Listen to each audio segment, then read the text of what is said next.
Hey, little old lady, I demand love. None. Boom. This is such a terrible and very inaccurate movie. Who's the director who wrote this poop? Meanwhile, this British ball. I know who this is. We're talking about the recently released Napoleon movie with Joaquin Phoenix, and the director is British Ridley Scott. Although the writer was actually an American. Oof. So many in the history community despised this movie. And I saw all those takes before I actually went to go see it. So when I walked in, I was expecting a 0 out of 10. And I was happy to come out of it being like a 2 out of 10. It is kind of funny, this 2023 Napoleon movie can be seen as British propaganda though. Oh, that's no Germany with Poland. No Germany with France. Alright, boys. Time to end this crooked kraut once and for all. Oh, are they gonna use Thor's hammer? Poke? I guess not. Wait a second. Oh, it's a secret compartment for the British to poke him too. Wait. Baguette time. Not sure Germany's amused. Oh, it's the Soviet Union. We did it. We saved the world. But I never got to use my cool hammer. Poke. I already know where this is going.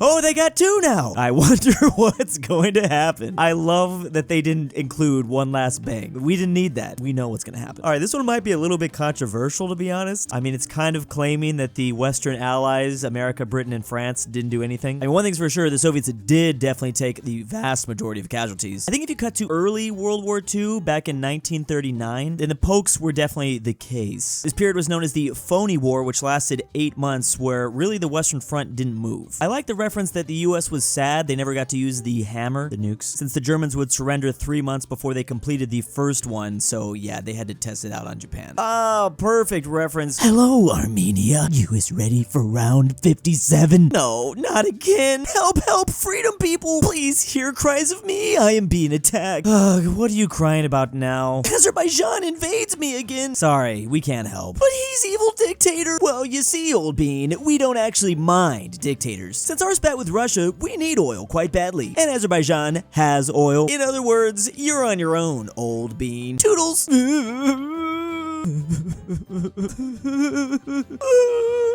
I think I've lost count of how many times Armenia and Azerbaijan have gotten into it. American media definitely doesn't even cover it anymore. Not that they did much in the first place. What beautiful symbolism as the top part of the red stripe of Armenia's flag gets covered up and it looks like they've basically become a crying Ukraine. Didn't even realize how similar those two flags actually are. Just that strip at the top that really divides them. Definitely feels like the West really just kind of ignores this region though. Well, ever since Ukraine and Russia, yeah. Forever alone, I guess. Dumb India. Dumb politicians. Boom. What the freak, Iran? I was taking out a bad guy. There were civilians involved. I shouldn't have had so many bad people then. Boom. What in the holy name of... I was just doing the same thing you just did.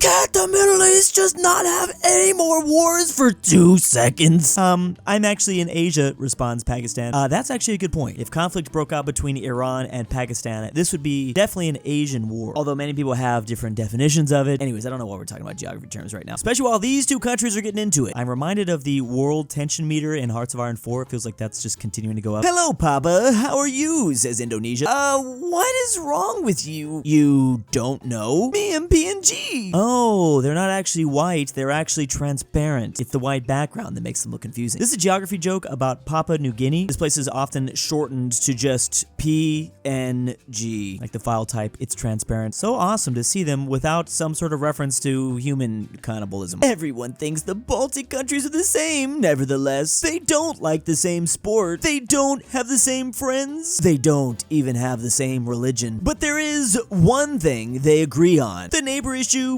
Baltics all throwing rocks. Funny how often a mutual enemy can completely bring the most opposite places together. Lithuania, Latvia, and Estonia really are like 3 little brothers. Very different little brothers though. Lithuania famously likes basketball. I guess Latvia likes hockey. I thought this would be reversed with Estonia. Estonia wants into Nordic. They don't even want to be a part of the group. Latvia has no friends. And of course, Poland, Lithuania, a historic alliance. Forgot about the faith differences though. So alike, but yet so different. Maybe they're more like step, bros? Maybe I shouldn't have said that. Woo, am Great Qing, the Chinese Empire, continuing millennium-old cycle, who claim mandate of heaven and am emperor. Son of heaven, a right to rule of middle kingdom, to who all must kowtow. Watashi am Japanese Empire, Zisu, descended from sun goddess. Emperors existed in Japan for over thousands of years, for centuries, lived aside, but now, after defeating treacherous Bakufu and Samurai, the Divine Empire is once more strong in empire. And finally, I am Great Korea Empire. Just because I said so. They don't have a reason, and they don't need a reason. Korea gets to do whatever they want. Love all the different justifications in this region of the earth. Unfortunately, I feel like maybe that's why this peninsula has been controlled by so many outside powers throughout their history. I mean, even in a way, kind of to this day. I guess this comic is kind of already making a reference to that. Obviously, just 100 years ago, this entire peninsula was owned by all of Japan. One day, I hope they finally get their vengeance. Krakow, Poland, and Nuremberg, Germany. Hey, Germany. Guten Tag, Poland. Bahia, Mare, Romania, and Hollywood, USA. I'm sorry, Finland. I don't speak poor. Finally, Olympia, Greece, and this part of Russia. Is you okay? Yeah. We're talking about twin towns, or sister cities here. This relationship is a form of legal or social agreement between two geographical and politically distant localities. Its purpose is for promoting cultural and commercial ties. And obviously, throughout the world, there are some very odd pairings. Some less odd than others, though. I actually so often forget that we did this. Alright, Carthaginian. I've had it about a year with stupid coward tactics. We're gonna settle this man to man right now. Oh, okay. But what about instead of right here, we settle with approximately 5.4375 meters to the left of me? Wait a minute.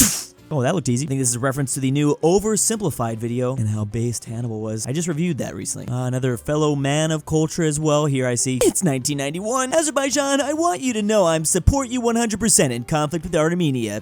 Thank you, Pakistan. I appreciate your support very much. In fact, I'm not even going to recognize Armenia's right to be in existing. Well, you don't need to go that far. Even I recognize Armenia. Oh no, is very necessary. I already added Armenia to a list of countries I am not recognized. Countries I not recognize. Israel, Taiwan, Israel again, Bangladesh, Israel. Oh, not anymore. Oh, there they are, Armenia. Okay, well, am very much still appreciating your support. I can do anything for you, Azerbaijan. We have meant to be together. Pakistan, you're scaring me. It is a little bit strange that Pakistan went this far and beyond to support Azerbaijan. I mean, I guess they're not at the point of despising Armenia as much as they despise, well, Israel for the third time. But, yeah, they might be getting there. Oh my goodness, talk about a stan nation. I forgot we have those. I stand the stands. You kebab. Anatolia's Turks. I made kebab with Bizan. Hee hee. Oh yeah, people fighting. I am having the idea. I is genius. When people having families together, they cannot into fighting anymore. Oh, look at that. A few world wars later, I is noble Greek. You is angry Turk noises. I mean, it is an interesting idea to have the Greeks and Turks become families. You'd think they would stop fighting, but that has definitely not historically been the case. Usually it is, but this region is an outlier. Funny how one spot of the world can bring so much genetic chaos. 4.6 billion years ago, I is feeling sad, Earth. Aw, why? What's got you down? Oh, this is a long time ago, so Earth hasn't really formed fully yet. Every day, I is always thinking about my failure. I should have been a star, but I is a fall short. I'm useless. Well, that's not true at all. A failed star would be something like a brown dwarf, barely any energy, small and dies uneventfully. You are just a really successful planet. Aw, you really think so? I know so, Jupiter. Now, even millions of years later. Oh yeah, at last. Me, Rock 24,164,233, gonna wipe out all of humans and finally outshine Rock.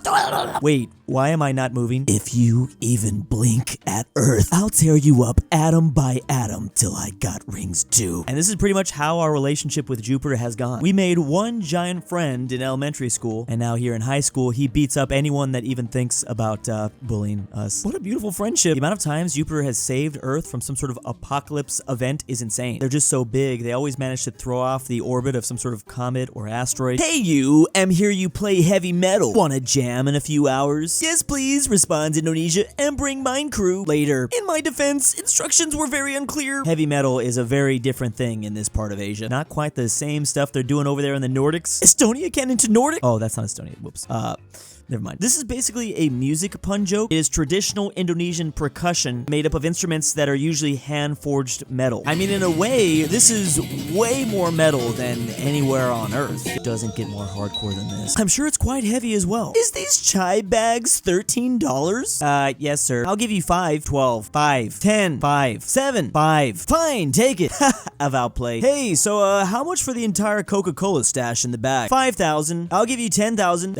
Deal. 15,000. I'm already say deal. Haha, what a steal. I'm such a negotiator. I bring coupon for beer. We don't accept coupons, sir. You do now. Click. Hear of me 100% off coupon. The way different nationalities deal with store clerks is absolutely correct with the USA. Still trying to learn this Indian technique just to stay strong like that? It's hard. I'm trying to get there. It's very difficult. Something, look at me. I'm the captain now. I don't know. Because of the small A reference. You're gonna join the army and you're gonna like it. Oh, that's an Atreya ball. We're going to war because I don't know how to fix my country, says Yemen. Is that a ship I see? Somalia still practicing piracy. Gib, independence, says Somaliland. I cannot enter coastline, says Ethiopia. And why can't I have normal neighbors, says Djibouti. A basic summary of what goes on here in this part of the world. Kind of explains the Red Sea shipping crisis. I mean, it's one element of it, but yeah, there's always problems happening here when it comes to sending boats through.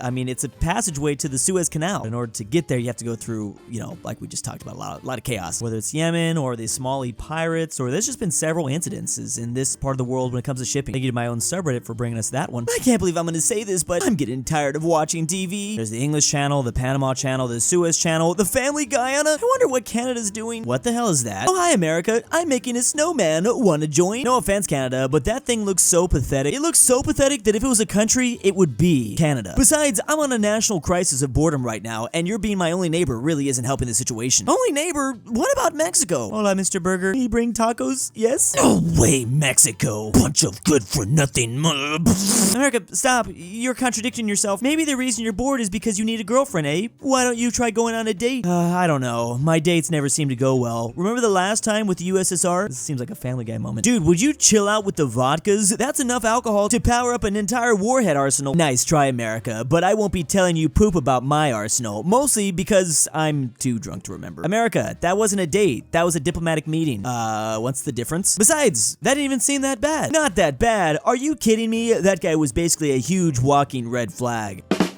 Good one. Well, let's forget about dates for now. The best way to meet more people is through shared interests. How about making a club to talk about something you're interested in? Yeah, I've tried that too. Somehow it's even worse. Welcome to the Oil Fan Club. Alright everyone, welcome to the first meeting of the Oil Fan Club. What should we talk about first? This is unacceptable. Remove burger. How dare walk out of date Ars America. Death time now. Get money. Dang, everything went to poop as soon as they saw my face. I didn't know there were people out there who despise the US. I'll have to make sure they don't know it's me. Alright, time to do this again with their fake nose. This is the Oil Appreciator Society. Welcome to the first ever, America, buy Saudi oil. Shut up! I don't care, but I'm angry anyways. Oh, tickle! Oh yeah, I forgot these guys despise each other's guts as well. Which, I mean, I have nothing to do with, of course. Maybe this could still work if I cover everyone's faces. Nah, this doesn't feel right. Okay, that was actually way worse of a story. Canada, wait, listen to me. You know, reliving all those bad memories made me realize something. What I was really looking for was right beside me this whole time. Ah, America, that's so nice. I'll happily be your best friend. What? No, I'm talking about your snowman here. Look, I put cool glasses on it. Anyways, I learned a valuable lesson. I'll appreciate the things around me. So, ¿quieres tacos after all? Not you, Mexico. Frick off! This really felt like a Family Guy episode. If Seth MacFarlane himself ever made a Countryballs comic, I feel like this is what it would seem like. I think the mood was set very nicely right here. US has a hard time making friends. We're that friend that always backhand compliments everybody and people start to realize it and they get mad. Feels like we've been in this national crisis for 40 years now. Love the role of Mexico. Big thanks to my patrons. You can find a link in the description down below to support me. The beautiful Megan Underwood. Drum your dad back with the milk. Look outside. I cannot sleep without Drew's voice. Amateur archaeology. Fredrik Tibblin. InquisitorXarius. JohnDenver. KirinoIsBestGirl. Sebby, if you hear this. Tamron. The Great Mexican 760. And ZaneyBoi.